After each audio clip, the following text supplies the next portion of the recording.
Hello दोस्तों, नमस्कार। स्वागत है आपका अपने YouTube channel sound CTET academy में।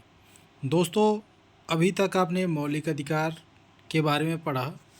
दोस्तों, मैं आपको बता दूं कि मैं ऐसे प्रश्न लेकर आ रहा हूं जो यूपी पुलिस में और कोई भी किसी भी भर्ती में आपको 100% सफलता दिलाएगी, क्योंकि ये ऐसे प्रश्न हैं जो 10 से 12 क्वेश्चन पूछे ही जाते हैं पॉलिटी से और संविधान से। तो दोस्तों, एक सेकंड बिना देरी किए हुए मैं शुरू करता हूं। और हाँ दोस्तों, अगर आप चैनल पर नए हैं तो सब्सक्राइब जरूर करिएगा, और वीडियो पसंद आए तो लाइक और दोस्तों को शेयर करिएगा, क्योंकि दोस्तों मैं आपको बार बार कमेंट और बार बार लाइक बार बार शेयर करने के लिए नहीं बोलता। चलिए शुरू करते हैं। दोस्तों, भारतीय संविधान में नागरिकता संबंधी अधिकार किस अनुच्छेद में दिए गए? तो अनुच्छेद 5 से 11 तक। किस अनुच्छेद के तहत संसद को नागरिकता के संबंध में कानून बनाने का अधिकार है? तो दोस्तों अनुच्छेद 11। नागरिक बनने के लिए क्या शर्त आवश्यक है? राज्य की सदस्यता। नागरिकता किस प्रकार छीनी जा सकती है, समाप्त हो सकती है? दोस्तों, देशद्रोह का आरोप सिद्ध होने पर। और एक और आता है दोस्तों कि आप खुद त्याग दें। ठीक है, आप त्याग दें। भारतीय संविधान में शामिल इकहरी नागरिकता किस देश के संविधान से प्रेरित है? तो ब्रिटेन। दोस्तों, आपसे ये भी पूछा जाता है कि हमारे देश की नागरिकता कैसी है, तो आप प्रश्न में उत्तर क्या देंगे? ब्रिटेन। सॉरी, नागरिकता कैसी है? तो इकहरी है। ठीक है। किस देश में दोहरी नागरिकता का प्रावधान नहीं है? तो संयुक्त राज्य अमेरिका में नहीं है। ठीक। भारत के नागरिकों को किसी प्रकार से नागरिकता प्राप्त है? तो वो एक। ठीक, एक प्रकार की जो है नागरिकता प्राप्त है। संविधान द्वारा प्रदत्त नागरिकता के संबंध में संसद ने नए व्यापक नागरिकता अधिनियम कब लागू किया? तो 1955 ईस्वी में। ठीक है दोस्तों। नागरिकता प्राप्त करने व खोने के विषय की विस्तार से चर्चा कहाँ पर है? तो 1955 अधिनियम में। कितने वर्षों तक बाहर रहने पर नागरिकता समाप्त हो जाती है? तो 7 वर्ष। यदि कोई भारतीय व्यक्ति दूसरे देश की नागरिकता ग्रहण कर लेता है तो वह भारत का नागरिक नहीं होता। चलिए दोस्तों, अब राज्य के नीति निर्देशक तत्व के बारे में थोड़ी सी प्रश्नोत्तरी हो जाती है। तो भारतीय संविधान में राज्य के नीति निर्देशक सिंधु को शामिल करने का मुख्य उद्देश्य क्या है? तो दोस्तों, कल्याणकारी राज्य की स्थापना करना। राज्य के नीति निर्देशक तत्व ऐसा चेक है जो बैंक की सुविधा अनुसार अदा की जाएगी। यह कथन किसका है? तो केटी शाह का। भारतीय संविधान का कौन सा अंग समाजवादी व्यवस्था करने की प्रेरणा देता है? तो नीति निर्देशक तत्व। ठीक।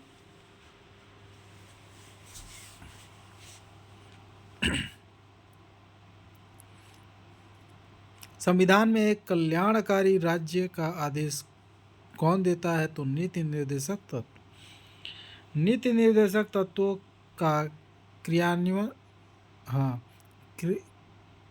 क्रियान्वयन किस पर निर्भर करता है? तो सरकार के पास उपलब्ध संसाधनों पर। ठीक है। मौलिक अधिकार व राज्य के नीति निर्देशक तत्वों में क्या समानता है? तो ये एक दूसरे के पूरक हैं। क्या नीति निर्देशक तत्वों को कार्यान्वित करने के लिए मूल अधिकारों का हनन हो सकता है? तो कुछ का हो सकता है। समान कार्य के लिए समान वेतन भारत के संविधान में कहाँ सुनिश्चित किया गया? तो राज्य के नीति निर्देशक तत्वों।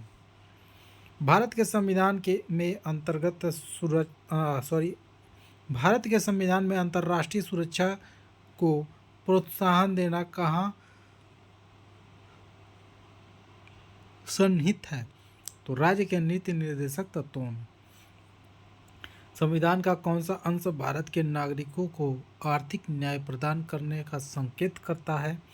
तो नीति निर्देशक तत्व। राज्य के नीति निर्देशक सिद्धांतों में से किस अनुच्छेद का संबंध अंतर्राष्ट्रीय शांति और सुरक्षा के श्रवण में है? तो दोस्तों अनुच्छेद 51।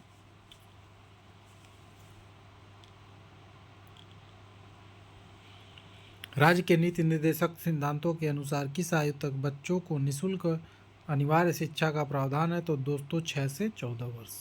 ठीक है, एक और बता दूं आपको, 0 से 6 वर्ष तक जो है सरकार का कहना है कि बच्चों का स्वास्थ्य देखा जाए।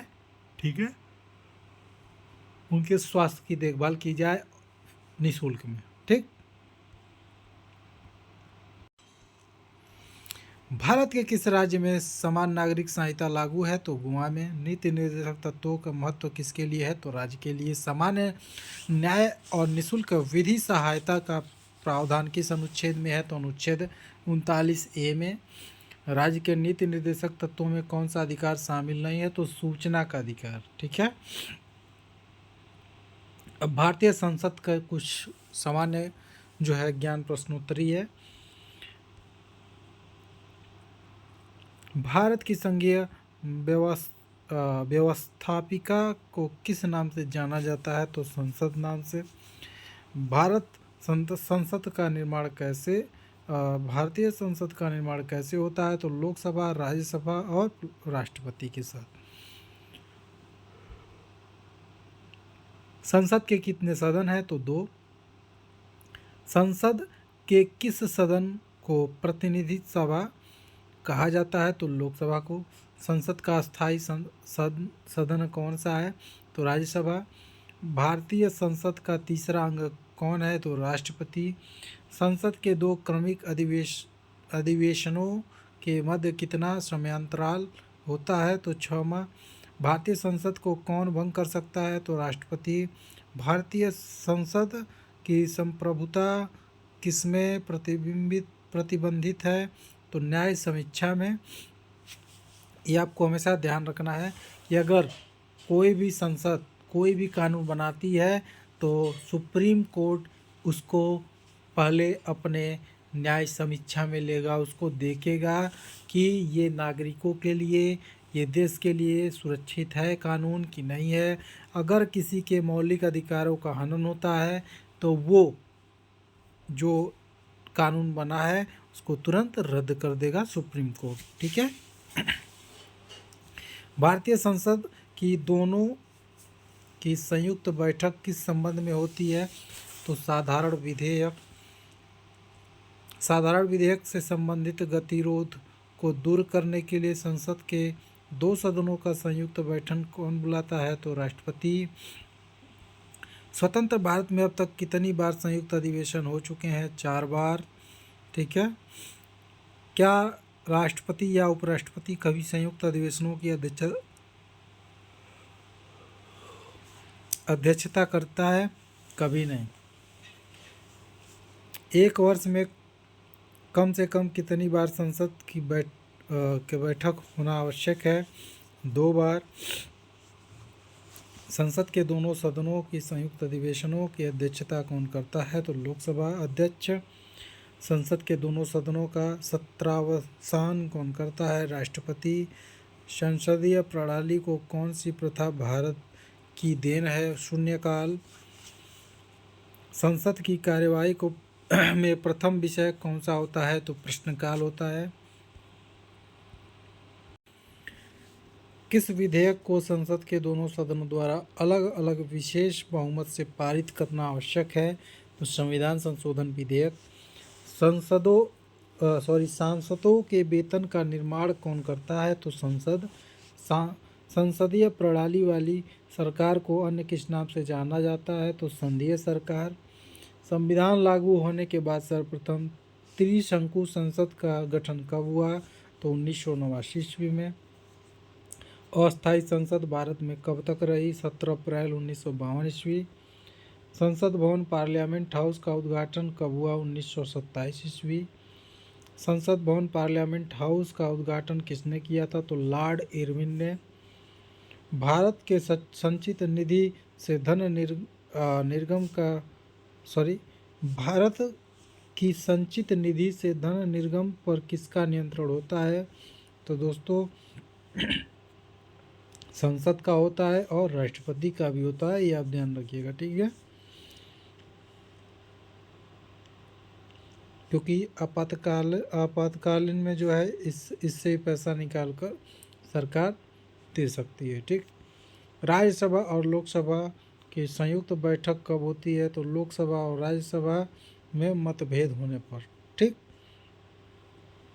संसद का निम्न सदन कौन सा होता है? तो लोकसभा।